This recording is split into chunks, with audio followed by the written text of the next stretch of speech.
Jai Shri Radhe. Sab Vaishnav ko Jai Shri Krishna. Day number 204 in the 252 Vaishnava recitations. Varta number 198. The story of Govardhan and Manna Lal, two brothers from Gujarat, Bhav Prakash. These two are devotees of Sattvic disposition. In the eternal Leela, they are Sakhis of Sri Chandravali.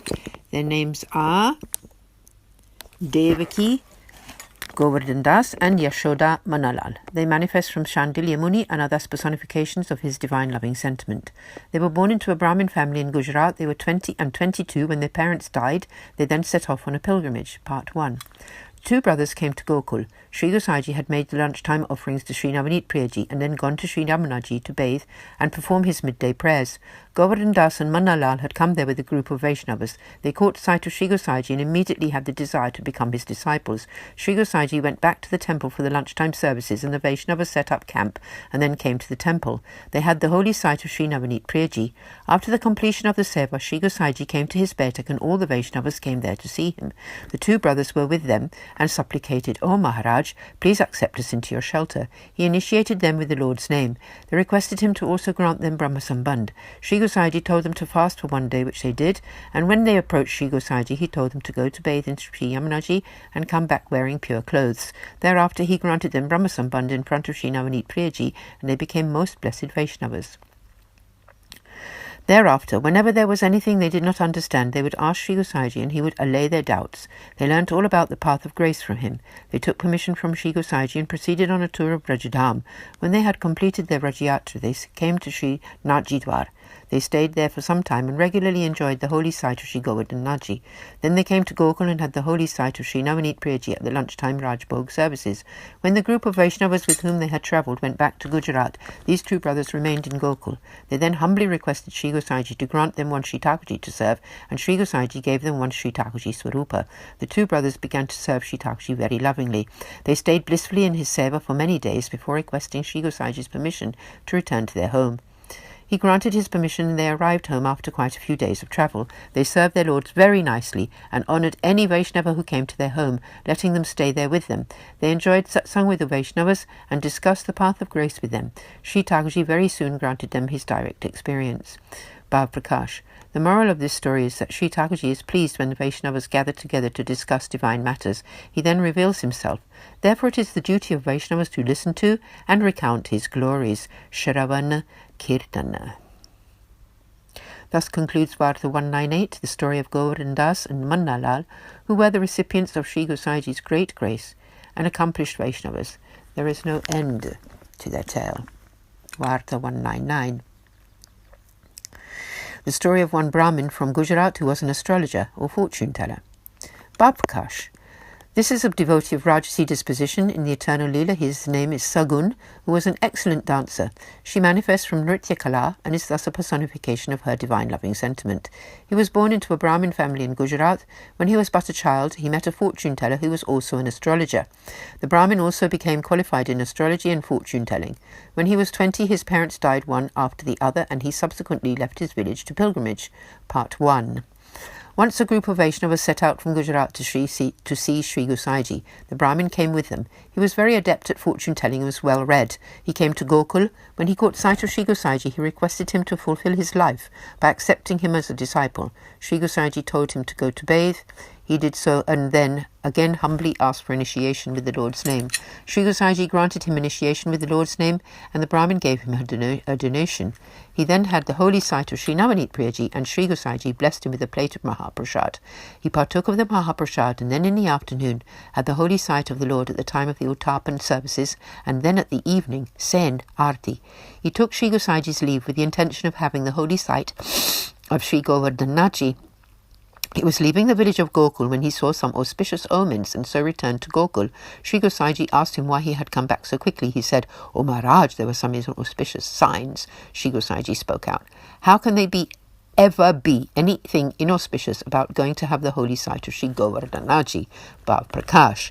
The instruction here given is that that the Lord is always kind to his devotees. When a devotee, suffering the pain of separation from him, has a spiritual heart's desire to have the holy sight of the Lord, then he facilitates this.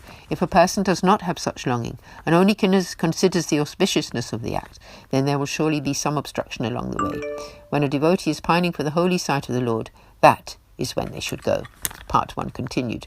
The Vaishnava piped up, "Oh Maharaj, what you say is absolutely true." He then set off to have Srinathji's holy sight and then came back to Gokul. When he went to take his leave of Sri Gosaiji, but Sri Gosaiji told him, "You should leave tomorrow." The Vaishnava interjected, "Oh Maharaj, I have some urgent work, so I must leave today. Please let me go." Sri Gosaiji let him go. When he was leaving the village, he saw a donkey on the pathway, so he turned back. The next day he went to see Sri Gosaiji, who asked him why he had not already left. He replied, "Oh Maharaj, the work I had to attend to was very urgent, but a donkey stepped in front of me on the way, and so, thinking this to be unlucky, I turned back." Sri Gosaiji vituperated him, saying, "I had told you to go tomorrow. However, you took no notice, and then, thinking the donkey to be unlucky, you did not go. You do not have the tiniest bit of faith in my words, whilst you have a great belief in signs and omens." The Vaishnava Brahmin replied, "O Maharaj, yes, due to the shortcomings in this intelligence of this embodied soul, this is indeed how it happened. However, from today on, I shall never again pay heed to such omens." Sri Gosaiji blessed him with these instructions. "You should constantly chant the 8-syllable mantra of surrender." The Brahmin Vaishnava then returned to his home, whilst thus repeating the Lord's name. After he got home, he never ever again considered omens and signs. He simply remembered Sri Gosaiji and the 8-syllable mantra and nothing else, since he now considered Sri Gosaiji's words to be the ultimate truth and everything else to be purposeless. Bhav Prakash. The moral of this tale is that Vaishnavas should have full and exclusive faith in the words of their Guru. This faith will bring perfection in everything they do.